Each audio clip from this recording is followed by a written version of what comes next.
નમસ્કાર મિત્રો, એબી જલાલજી એજ્યુકેશનલ ચેનલમાં તમારું હાર્દિક સ્વાગત છે। સુરત મહાનગરપાલિકા દ્વારા જે પ્રધાનમંત્રી આવાસ યોજના ચલાવવામાં આવી રહી છે તેની જાહેરાત થઈ ગઈ છે। તો જે આ પ્રધાનમંત્રી આવાસ યોજનાના જે મકાનો બને છે તેના માટે ગવર્મેન્ટ શ્રીએ પહેલાં એક સર્વે બહાર પાડ્યો છે। આ સર્વેની અંદર આપણે અલગ અલગ વિગતો આપી અને ગવર્મેન્ટને આવાસની જરૂરિયાત છે તેવું રજૂ કરવાનું છે। તો આપણે તેની વિગતવાર માહિતી જોઈએ।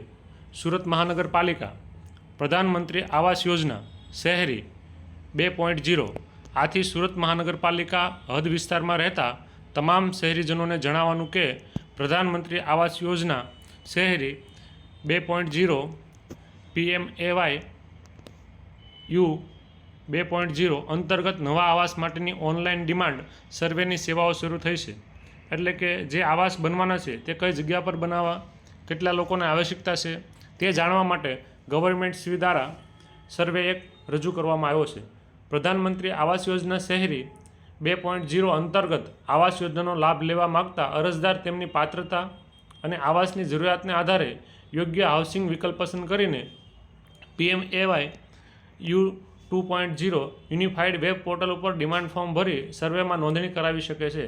એટલે કે જે આની વેબસાઇટ છે તેના પર આપણે સર્વે ફોર્મ ભરવાનું છે જો આપણે આવાસની જરૂરિયાત છે તો। ઓનલાઈન અરજી કરતી વખતે પરિવારના સભ્યો સહિત તમામ લાભાર્થીઓ પાસે આધાર અથવા વર્ચ્યુઅલ આધાર આઈડી હોવું ફરજિયાત છે।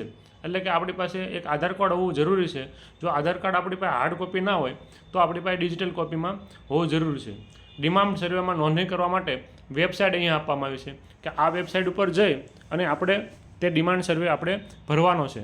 એટલે કે અત્યાર સુધી એવું હતું કે પહેલાં ગવર્મેન્ટ આવાસ બનાવી દે અને પછી ડાયરેક્ટ એના ફોર્મ બહાર પાડે અને એનો ડ્રો થતો, પણ આ વખતે થોડી અલગ સિસ્ટમ કરી છે કે પહેલાં સર્વે કરવાનો કે કયા વિસ્તારમાં કયા લોકોને આવાસની જરૂરિયાત છે અને જે લોકોને જે વિસ્તારમાં આવાસની જરૂરિયાત હોય એના પ્રમાણમાં આવાસ બાંધવામાં આવશે અને પછી તે આવાસ ફાળવવામાં આવશે। તો આપણે એની વધારે વિગતો જોઈએ કે આવાસનું જે સર્વે ફોર્મ છે તે ભરવા માટે શું શું ડોક્યુમેન્ટની જરૂર પડશે, તે કેવી રીતે ભરવાનું છે અને કઈ જગ્યાએથી ભરવાનું છે તે આપણે વિગતવાર અહીંયા જોઈએ। તો અરજી કરતી વખતે એટલે કે આવાસનો જે સર્વે ફોર્મ છે આ આવાસનું મેઇન ફોર્મ નથી પણ આ સર્વે ફોર્મ છે। આની અંદર જે આપણે ફોર્મ ભરશું તો આપણને એક યુનિક આઈડી આપવામાં આવશે અને જ્યારે આપણે આવાસનું હાર્ડ કોપી એટલે કે આવાસનું જે ફિઝિકલ ફોર્મ ભરીએ છીએ ત્યારે પણ આની વિગતો દર્શાવવાની હોતી હોય છે। અરજી કરતી વખતે જરૂરી ડોક્યુમેન્ટની યાદી સ્કેન કરીને રાખવા, એટલે કે આ જે અરજી ફોર્મ ભરીએ આપણે સર્વે ફોર્મ ભરીએ ત્યારે એટલા ડોક્યુમેન્ટની જરૂર પડશે। અરજદારનો આધાર કાર્ડ મોબાઈલ નંબર લિંક હોવો જરૂરી છે।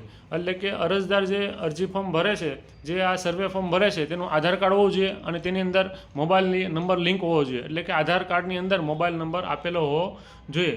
નંબર 2 ઉપર અરજદારના પરિવારના સભ્યોનો આધાર કાર્ડ, એટલે કે અરજદારના પતિ પત્ની અને બાળકો એનો જે પરિવાર હોય તેના બધાના આધાર કાર્ડ રજૂ કરવાના રહેશે। નંબર 3 અરજદારના આધાર કાર્ડ સાથે લિંક ચાલુ બેંક ખાતાની વિગતો, એટલે કે હરેક વ્યક્તિએ બેંક ખાતાની અંદર આધાર કાર્ડ પાન કાર્ડ લિંક કરાવેલું છે। એટલે કે જે આપણે આધાર કાર્ડ જે બેંક જોડે લિંક કરાવ્યું છે તે બેંકની વિગતો પણ આપણે દર્શાવવાની રહેશે। નંબર 4 અરજદારનો આવકનો દાખલો, એટલે કે અરજદારની જે આવક હોય તે પ્રમાણે આવકનો દાખલો રજૂ કરવાનો રહેશે। નંબર 5 અરજદારનું જાતિનું પ્રમાણપત્ર SC ST અને OBC અરજદાર માટે કે જો બેકવર્ડ કેટેગરીમાં આવતા હોય ST SC કે OBCમાં તો એને જાતિનો દાખલો પણ રજૂ કરવો પડશે। નંબર 6 અરજદારના જમીન માલિકીના પુરાવા, જો અરજદાર પાસે જમીન હોય, BLCના અરજદાર હોય તો તેને જમીનના પુરાવા રજૂ કરવા પડશે। નંબર 7 અરજદારનો પાન કાર્ડ, જો અરજદાર પાસે પાન કાર્ડ હોય તો પાન કાર્ડ પણ રજૂ કરવાનું રહેશે। નંબર 8 સરકારશ્રીની વિવિધ યોજનાનો લાભ લીધેલો હોય તો તેની વિગતો, કોઈ વ્યક્તિએ કોઈ પહેલાં આવાસ લાગ્યું હોય કે કોઈ સબસિડી મળી હોય તો તેની વિગતો હોય તો એ વિગતો દર્શાવવાની રહેશે। તો મારી દૃષ્ટિએ અહીંયા જોઉં તો હજી આપણે આવાસનું જે હાર્ડ કોપી ફિઝિકલ ફોર્મ ભરીએ છીએ તેની અંદર જે ડોક્યુમેન્ટ માગે તે બધા જ ડોક્યુમેન્ટ આમાં સર્વે ફોર્મમાં માગવામાં આવ્યા છે। બની શકે કે એવું પણ બને કે આ વખતે આપણે જે આવાસનું ફોર્મ ભરવાનું થાય તે ડિજિટલ ફોર્મ પણ આવી શકે એવી શક્યતા રહેલી છે, કારણ કે સર્વે ફોર્મની અંદર જ બધા ડોક્યુમેન્ટ માગી લેવામાં આવેલા છે। તો આપણે જો આવાસની ગણતરી છે, આપણે આવાસની જરૂરિયાત છે તો આપણે આ સર્વે ફોર્મ ભરવાનું છે। ફેમિલીના મેઇન વ્યક્તિના આધાર કાર્ડ અને બધાના આધાર કાર્ડ રજૂ કરી અને આ સર્વે ફોર્મ ભરવાનું છે. અને પછી જે એનો યુનિક આઈડી આવે એનો એક નંબર આપવામાં આવશે. એ નંબર આપણે સાચવીને રાખવાનો છે.